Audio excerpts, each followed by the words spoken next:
સુરત કાપોદ્રામાં ડ્રોનના મદદથી 348 ગ્રામ ગાંજાના જથ્થાના સાથે 2 શખ્સ ઝડપી પાડ્યા. સુરત પોલીસે ડ્રોન દ્વારા સર્વેલન્સ કરી કાપોદ્રા 4 રસ્તા DGVCL ઓફિસની સામે તપાસ કરી હતી. જે તપાસમાં 2 શખ્સને ગાંજાના જથ્થા સાથે ઝડપી પાડ્યા છે. પોલીસે આરોપીઓ પાસેથી 348 ગ્રામ ગાંજાનો જથ્થો કબજે કર્યો છે.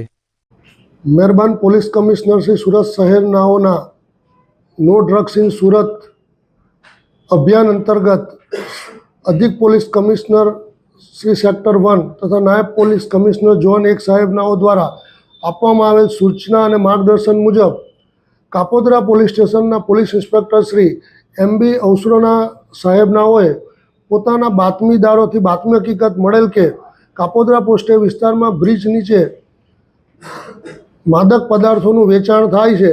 જે અનુસંધાને તેઓએ પોતાના બાતમીદારોથી બાતમીને વાકેફ કરી અને ટેકનિકલ સર્વેલન્સનો પણ ઉપયોગ કરી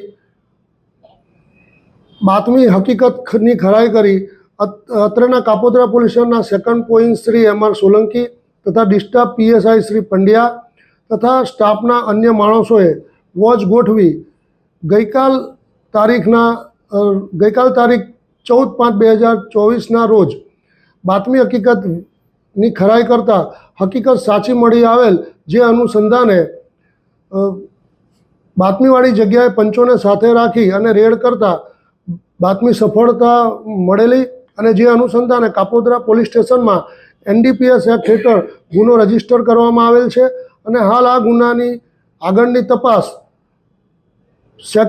પોઈન્ટ શ્રી KM ચાવડા સરથાણા પોસ્ટેનાઓ કરી રહેલ છે.